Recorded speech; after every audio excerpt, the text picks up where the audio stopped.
Good to see you. Good to see you. How's things? Things are great. So we're here at the Snooty Fox enjoying a Maritime Pale Ale. Yeah, label facing out. As I For recall, the viewers. one of your first shows was at the Snooty Fox when you were a kid. Yes. Remember how old you were? Oh man, I shouldn't say. Was it legal for me to be? My dad was there. Your dad was. You were with your dad, yes, for sure. 16.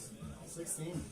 16 years old. We did for a month. I think we did like every Wednesday.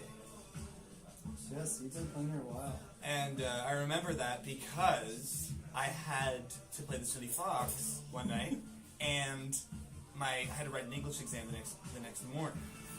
And so I came to Snooty Fox, I played, and it was 2 o'clock in the morning. No, it was 1 o'clock in the morning. We did 10 to 1, and this super rich dude came up to us and whipped up all of these 20s. And he goes, "If I give you this, will you play for another hour?" And we were like, "Yes." We're musicians, of course we will. Absolutely.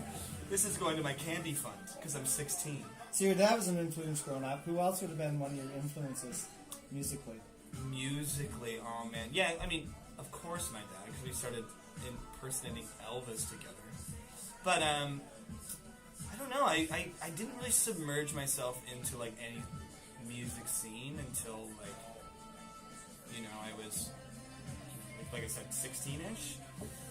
So, I mean, that scene at the time was, like, the Ono Theodore guys they really took me in under their wing and, like, showed me, like, what the scene was like, what to do, how to be, that kind of thing. Right on. But I mean, I also took inspiration from like any famous artist from like 1950s, 60s. I was a huge Elvis fan. Yeah. Carl Perkins. I also loved all the old country music. Who you listen to nowadays? I've been really into a few artists. I've been treats. Not till you're done. There's a guy out of Montreal that I've been listening to a lot. His name's Michael Rout. Right. For like a contemporary artist. He's kind of like doing this Paul McCartney and the Wings feel, which is really cool. That is cool. And then, I mean, it's crazy. It's like one of those weird things to say, like when you get into a band like really late. But I've been listening to like a lot of Grateful Dead. Yeah. Finally. I mean, Almost 25, and just recently I was like, oh yeah, I really like this. they're great. Yeah. Cool. Oh. What's the best live show you've been to so far in your life? I know that you've been to a lot, but can you pick one out that blows you away? Man, the best live show. That's such a hard question, so I'm going to give you a different answer. Okay. Because all of the shows are special for different reasons. Right. But I think one of the most special moments for me is when I was in high school and I was really infatuated with old country music and I didn't think anybody was playing it anymore. Right. My brother went on tour with his band Ono Theodore, which I mentioned before, and he had this guy open up for him named Richard Laviolette. He bought his album, and Yeah. It's yeah. very good. He showed me his album. It was like this old style country, and I listened to it religiously.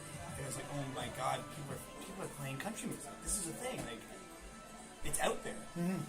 So I listened to it religiously, and he ended up moving to Sackville, New Brunswick, just like last summer, for just December, and he did a show in Fredericton, and I was super excited.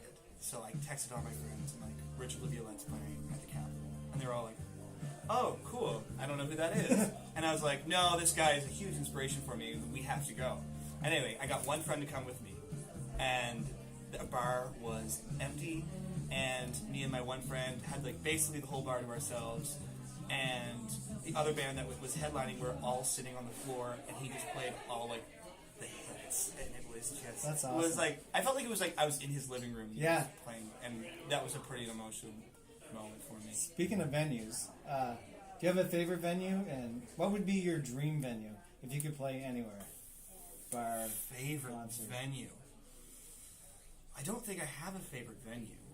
I mean, we did an acoustic show at Wilmot Church. I always love playing there. It's beautiful. Right? Yeah, it really is. I That's love for it so shipping much. songs. Yeah. Yeah. If I were to have a dream venue, oh man, I don't know. Massey Hall would be a really good that I would love Classic, to play. yeah. I would love to play Massey Hall. Right on. Or what's the? I mean, people are going to be mad that I don't know what it is. But what's the Opry? Because the Opry moved. The Grand Ole Opry moved. But it's what's the Ryman Theater? Right. That's it. Okay. Yeah. I want to So be there. you're born and brought up in Fredericton. Yep. What's your favorite thing about the town? Like, what do you like? What sticks out that I love being here? The thing that sticks out for me the most, because I'm so involved in it, is the music scene and the camaraderie between bands, and it doesn't matter genre or who's in the band or who the person is. It's just this community that's so tight and it's so welcoming, and I think it's just a really good place to be. And that's one thing I love about Fredericton, is that I have countless amount of friends around the town that play in bands that I can call on for help. For instance, like Penny Stevens from Motherhood and Zach Atkinson, who owns the Capitol and also plays drums in Kill Chicago. They help me out a lot in so many different ways. But then I also have friends that play in touring bands, like say people that have been like around the block a few times when it comes to touring, like Dennis Goodwin, Nick Cobham, that you can go to them for advice and like how Right. can I better tailor this so that I don't kill myself when I'm on the road for 2 weeks. Yeah. Because as a young person going on the tour, you just like, oh, everything's a party, let's drink beer, and then 3 days in, you're like, oh, I can't do this. I need to go back home. All right. Half of it's you live, you learn, and half of it's like the context. Yeah. Yeah. So I believe you guys won 4 New Brunswick Music Awards. Yeah. That's awesome. Congratulations. Thank you very much. So my next question is, Yes. if you could take 3 artists on a desert island, their catalogs, who do you think you would take with you at this point in your life? 3 artists to a desert island. Like physically them or just their records? It's their catalog, yeah, just their music. Oh man, oh man. Well, I would need someone for like different emotions. So I think George Jones would need to come for me when I'm feeling depressed. Yes. She thinks I still care. That's a great tune to cry about. If I'm feeling happy, I'm gonna need. If I'm feeling happy, who will I need? Who do I listen to when I'm happy? I'm not happy very often. Oh God, this is hard. I don't know what my happy music is. We got depressed. Let's do a couple depressing ones. Okay. Let's do George Jones. But I need some big catalog. Let's do some Grateful Dead. Because one album is 3 days of listening. It's true. Yeah, 3 days of listening. And then if I had to pick a third, it would have to be. I should have prepared for this question. I had no idea. Oof, their whole catalog. Elvis Presley. The King.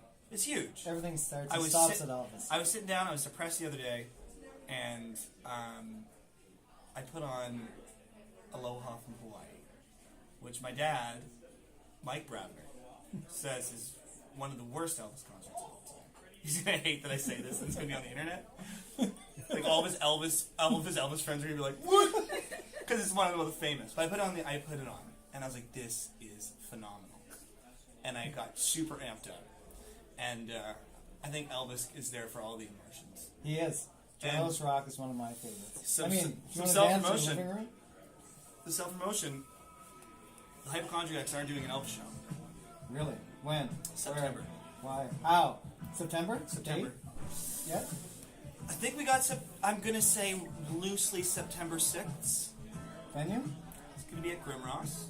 And It's right across from I our don't office. want to get anybody's hopes up,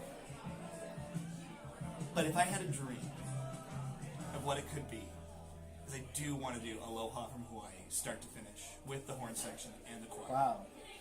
That's what I want. Amazing. So we got a while. Don't quote me on it, and it just might be me, Jamie, and Aaron doing songs from the 1950s Elvis, but Which is great.